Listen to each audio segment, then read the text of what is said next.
আসসালামু আলাইকুম, শুভেচ্ছা, স্বাগতম। সম্মানিত দর্শক, বাংলাদেশের শিক্ষা ব্যবস্থা নিয়ে একটা মন্তব্য করছেন শিক্ষা উপদেষ্টা। ওই ব্যাপার নিয়ে একটি সংবাদ আর কি। শিক্ষা ব্যবস্থা এখন খাদের কিনারায়, শিক্ষা উপদেষ্টা।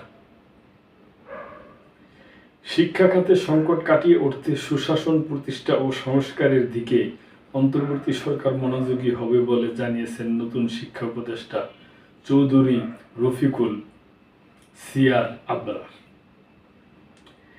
তিনি বলেন, গত আওয়ামী লীগ সরকার হাজার হাজার কোটি টাকা লুটপাট করেছে, তারা নানাভাবে শিক্ষা খাতকে ক্ষতিগ্রস্ত করেছে। ভয়াবহ সংকটে শিক্ষা খাত ও শিক্ষা ব্যবস্থা এখন খাদের কিনারায়।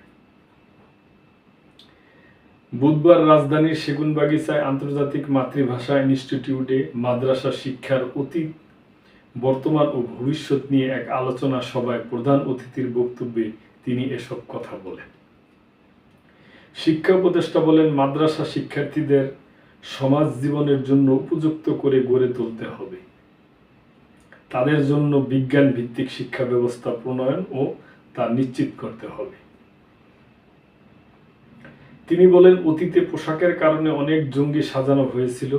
যারা এ কাজে জড়িত ছিল তাদের বিচারের আওতায় আনতে হবে। মাদ্রাসায় কোনো অপরাধ হলে সেগুলো তদন্ত করে জড়িতদের শাস্তি নিশ্চিত করতে হবে।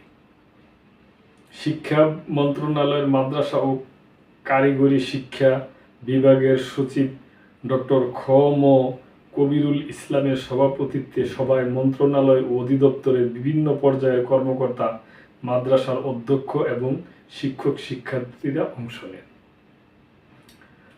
তো দর্শক বৃন্দ, আমি মনে করি যে শিক্ষা উপদেষ্টা যে কথাগুলো বলছে যুক্তিযুক্তই, এবং আমরাও আশা করব যে বাংলাদেশের শিক্ষা, মাদ্রাসা শিক্ষা এবং এমনি স্কুল জীবন, কলেজ জীবনে যে শিক্ষা ব্যবস্থা আছে তা আরও উন্নতি হবে, আরও বিজ্ঞান ভিত্তিক হবে, এটাই আমাদের আশা। এই আশায় আমরা রইলাম আর কি। তো দর্শক, আজকে ভালো থাকবেন। এই পর্যন্তই। আল্লাহ হাফেজ।